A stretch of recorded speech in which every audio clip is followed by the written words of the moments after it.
This is a quick 30-minute workout that you can do, and it's perfect. It works every muscle. It gets you a nice little cardiovascular routine involved too. You're not going to be doing a lot of running, but you will feel your heart rate go up, and you will get a great workout out of this. Now, we're going to start with a plank. So Kelly's going to get into the plank position. If you are an intermediate planker, as I call it, then you'll be in this position. You'll hold this position from 30 seconds to a minute. But if you're strong enough, the perfect thing to do is to lift one leg up 10 times. She's going to lift it 3 though. We're going to lift 1, we're going to lift 2, and then we're going to lift for 3. And then you switch legs and you do the other leg 10 times, but we're only doing 3 here. So you lift 1, 2, and 3. If you're even stronger, you're going to reach out in front of you. She's going to reach and alternate your arms. So she's going to alternate her hands. And then you're going to go to 10 with this position. She's only going to do 4. The second exercise that you're going to do, folks, is you want to be laying on your back. Now what Kelly's going to do, she's going to lift one leg up for me, lift one leg up, and then for 30 seconds, you're just going to pulse with your glutes off the ground. You're going to lift your butt up off the ground for 30 seconds. You want to just come up and down. You really feel it working your lower back. You really feel it working your glutes. And by this leg being up, you'll feel your quadricep is actually being contracted. So you're actually working your quad too. Make sure you're breathing when you're doing this exercise. If you don't, you won't make it through the workout. Okay, folks? The third exercise that you're going to do, folks, is called a side hip lift. Basically, you're going to be on your knee and on one hand. You're going to make sure that you're lifting one leg up. As you can see, she's lifting one leg up. And as she lifts that leg up, she's actually working her gluteus medius and working her gluteus maximus also. Then you're going to stop and make sure you switch sides and do the other side. Remember, your hands on your hip, your other hand's flat on the surface, you're on your knee, and you're lifting. As high as you possibly can lift, folks. You want to lift as high as you can. Good. And you're going to do this also will be done in reps of 12 to 15 until you get strong and you can go to 20. Exercise 4, ladies and gentlemen, you want to do is what we call the proposal squat. You're going to be in a squat position. Make sure your foot is at 90 degrees. You never want your knee to pass your toe. If you notice your knee is not passing your toe. And you want to just step up and drive your knee up when you come up. You're going right back down to the squat position. You want to do this on 12 and reps of 12. This is a really good exercise to work your quadriceps. It actually works your flexibility. Your adductors in work. Your abductors in work while you're doing this exercise. It's really good. If you want to advance this exercise, you can put on ankle weights, folks. So if you put a little extra resistance, then it'll work a little harder. So you do it in reps of 12 to 15. Exercise 5, we're going to squat down into position. Make sure that you're on the balls of your feet the entire time. And you're coming up. When you come up to the top, make sure you're squeezing your glutes together. She's going to squat down into position. And then she comes back up and she squeezes her butt together at the top. That way you can work your glutes and your calves are being worked because you're staying on the balls of your feet. To advance this exercise, you can always add, again, some weights into the exercise. Now, folks, if you happen to fall forward when you're doing the exercise, you don't want to go down as far. You want to go down as comfortably as you can with keeping your chest up. Exercise 6, folks, I like to put abs in between exercises. Most people, when they work out, they'll do abs at the end of a workout. So what you want to do is to get more abdominal work in, is you want to slip an abdominal exercise in the middle. It's a smart thing to do, and then do it again at the end. What Kelly's going to do is, I call this scissors. You make sure you put one toe on the back of one heel here, and she's going to reach for her toes. So she's reaching for her toes. If you can't reach your toes, because most people cannot reach their toes, and that's okay. Just get as close as you can to your toes. If you have a shoestring hanging, reach for that. Make some go. If it's your shins, your knees, make sure you're reaching. So then you're going to switch legs, and you're going to do it again. This you'll be doing in reps of 12 to 15. 15 is really tough, and you'll really get tight abs. If you notice, she has really nice abs.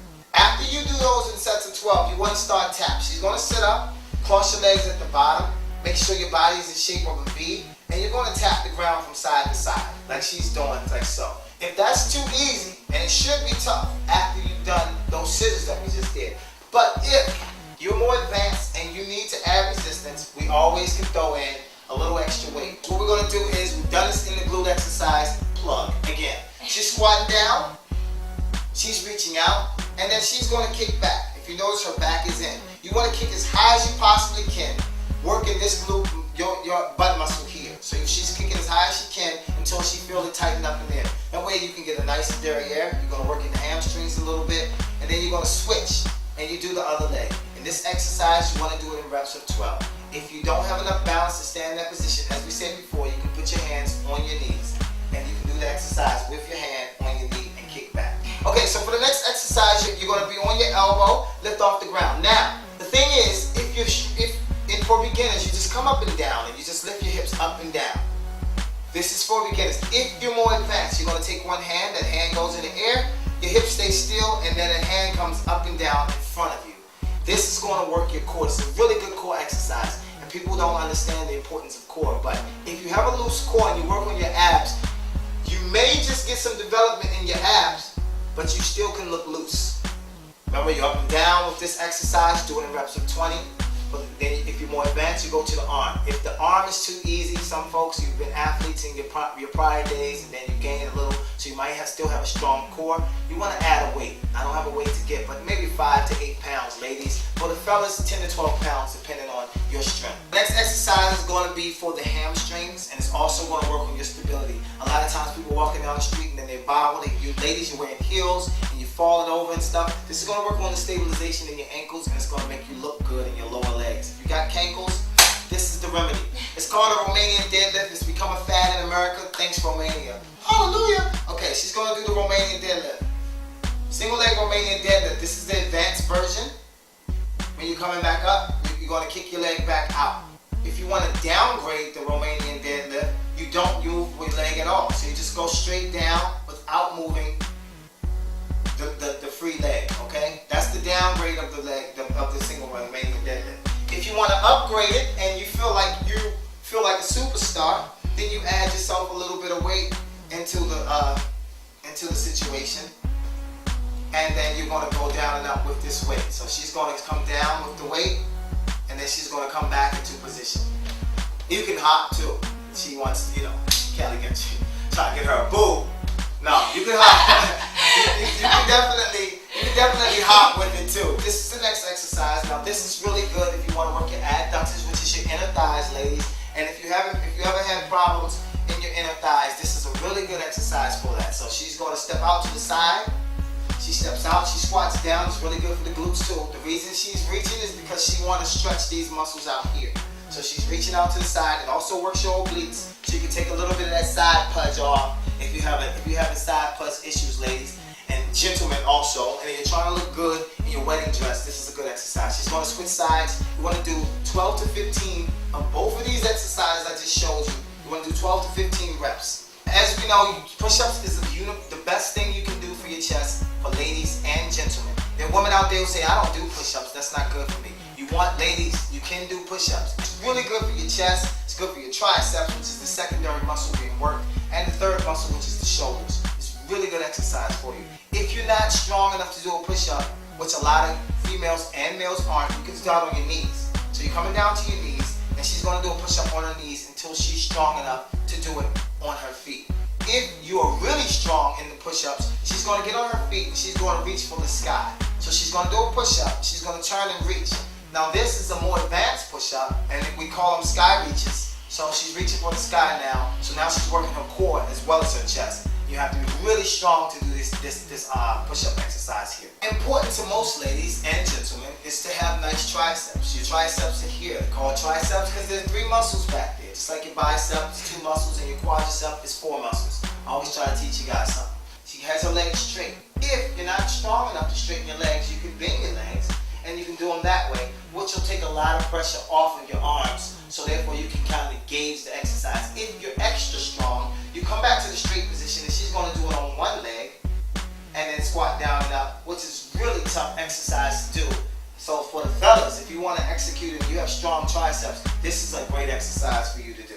For the last piece of the puzzle, folks, you want to do back and you want to do shoulders. She's going to do a double arm back row with these weights here. If you have something in your home that you can just fall over, or at your hotel, then it'll be really good to do back. She's really working her lats, she's working her rhomboids, and it's really good exercise. It's a secondary shoulder exercise. If you don't have something you can roll over, she's going to come up with one weight.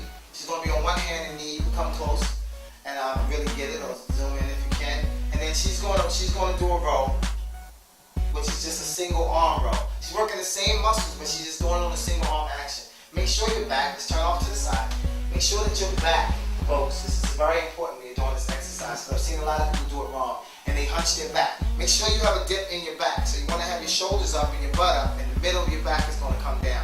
And she's going to row, and she's working those same muscles. But if you don't have your back up, then you're going to have some shoulder exercise, she's going to take both dumbbells. You can sit down in your home chair and the chair at the hotel or the bed. You have your little dumbbells with you. Or if you don't have dumbbells, she's going to just press up to the sky. If you don't have dumbbells to do this shoulder press exercise, you can always use a band. Go to your local Models, buy a band, put it in your bag, take it with you, and you can actually stand on the band and do that same press exercise, and it'll work just as well. So that's all, folks. That's all we're going to do for now. That's the perfect travel workout. So if you want to get a good travel workout in, that's what you want to do. I'm thanking Kelly for coming out and doing this. Thanking COE for working the camera as usual. Thanking me for y'all subscribe to the YouTube channel. I really appreciate it. If you find something entertaining or helpful, make sure you subscribe. And I'll see you on the next one. We're going to do maybe some abs. Well, she's going to do some abs. I'm not going to do any abs. She doesn't talk. She's mute. Not mute. Oh, okay. There you go. She does talk. Okay, so you know she does talk. She don't want your number. I'm just playing. I might. She might want you. Yeah. But you gotta send a picture in, and me and COE gotta approve of it. Exactly. And if we approve, then it's talk. Okay, we're done. We out. She's kicking back. She's falling on the floor. I'm kicking her.